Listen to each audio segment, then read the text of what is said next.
নমস্কার বন্ধুরা, কেমন আছো সবাই? আমার নতুন ইউটিউব চ্যানেলে তোমাদের স্বাগতম। আমার ইউটিউবের চ্যানেলের নাম যমুনা ডেলি ব্লগ। যদি ভিডিওগুলো ভালো লেগে থাকে অবশ্যই আমাকে উৎসাহ দেবেন কমেন্টের মাধ্যমে।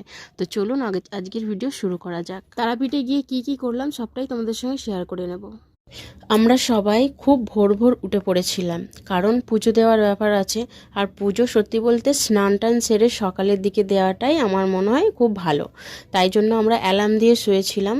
4টের সময় অ্যালার্ম দেওয়া ছিল। এক এক করে সবাই উঠে জল গরম করে স্নান করে সবাই রেডি হয়ে এখন বেরিয়ে পড়েছি পুজো দেওয়ার উদ্দেশ্যে। আমাদের আগে একজন গাইড করার জন্য আছে। আমরা তো যে রুমটা নিয়েছিলাম সেই রুমের সাইডে গলি গলি দিয়েই আসছিলাম, তাই জন্য রাস্তাগুলো এত সরু সরু লাগছিল। তো আমরা সবাই একসাথে বেরিয়ে পড়েছিলাম। আর ভোরের দিকে তো একটু ঠান্ডাই ছিল, তাই জন্য সবার গায়ে চাদর টাদর ছিল। তো এই দেখো আমার ছেলে কিন্তু আগে এগিয়ে যাচ্ছে তার দাদার সাথে, আর আমরা সবাই মিলে আছি পিছনে। আমার জামাইবাবু আর দিদির মেয়ে বা জামাইবাবুর একটা ভাই ছিল, তারা সামনের দিকে এগিয়ে গেছিলো আরও, তাই ক্যামেরার মধ্যে আর তাদেরকে নেওয়া হয়নি। তো এখন বেরিয়ে পড়েছি সবাই। কেমন লাগছে অবশ্যই বলো। আমরা অবশ্যই এখান থেকে যাব, পুজো নেব, পুজোর ডালা নেব, মালা নেব, সব কিছু সমস্ত রকম কিছু নিয়ে তারপরেই মন্দিরে ঢুকবো। আমরা লাইন দিয়েছিলাম প্রায় 6টার সময়, আর পুজো হয়েছে 12টা বেজে গেছিলো, অনেক দেরি হয়ে গেছে।